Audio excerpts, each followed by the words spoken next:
So, as you know, the Greens have been pushing hard on new coal and gas because coal and gas are the main causes of the climate crisis.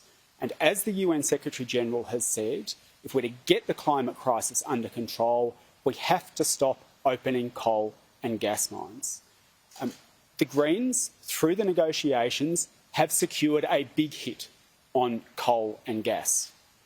There will now be, in legislation, a hard cap on actual emissions that the safeguard sector can emit. This puts a limit on coal and gas expansion in this country. In fact, the limit must decline over time. This means a huge number of those 116 coal and gas projects in the pipeline will not be able to go ahead. This cap will be a hard cap on actual emissions, and the coal and gas corporations will not be able to offset their way out of it, no matter how many offsets they buy. On our initial calculations, this means that the equivalent emissions from about half of those 116 projects is prevented. That means about half of those 116 projects and their equivalent emissions won't be able to go ahead. There will be, in law, for the first time in this country, a limit on the amount of pollution that these corporations, including the coal and gas corporations, can pollute. And if pollution starts to rise above that and the minister doesn't take steps to fix it, they'll be breaking the law. This will be in legislation. Not only that, but for the first time, new projects that are proposed to enter the system will have to pass a pollution test. There will be a safeguard trigger in the legislation that means that if new projects coming in look likely to breach the cap, then the minister has to do something about it. The minister will have the powers under the legislation to take steps to stop the pollution going up, including potentially stopping the project by putting restrictions on them. This is a first in legislation because for the first time, new projects for coal and gas will now have to undergo a pollution test, and that wasn't there before.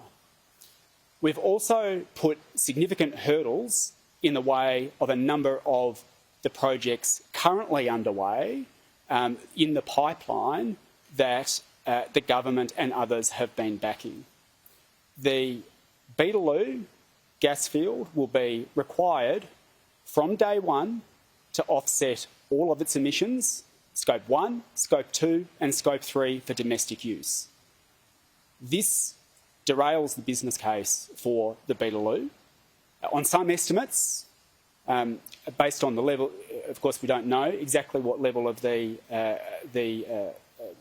price of offsetting permits will be. On some estimates, this could add up to an additional $1 billion a year to the Beetaloo project, potentially ensuring that it doesn't go ahead. Now, it hasn't been finally stopped, but it has been derailed. And this will be a huge, huge shot in the arm to the campaigners against the Beetaloo project.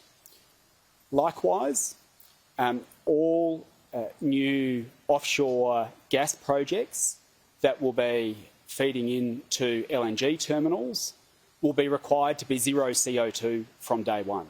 Now, given that so many of these projects are big and have lots of CO2 in them, this will also add a substantial cost to these projects and put a huge hurdle in the way of them proceeding.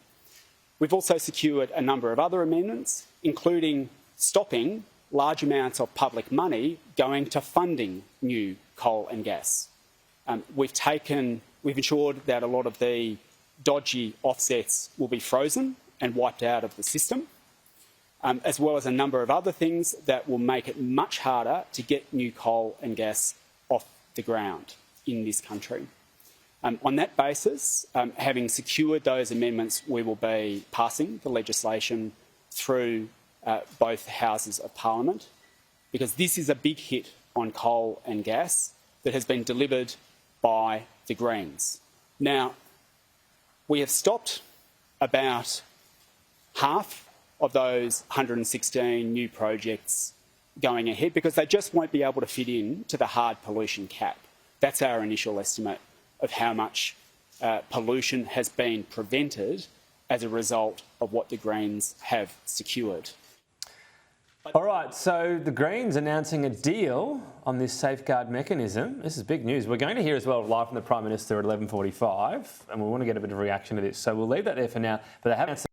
The most interesting part of this, I think, is what they're calling a cap on gross emissions of 140 megatonnes per annum. What that means is that's a cap on emissions regardless of any sort of offsets. That's the maximum number of emissions that can come from within these 219 biggest emitters in Australia. The Greens saying any new LNG projects, export as well, would have to be net zero from day one. So sounds like a significant concession.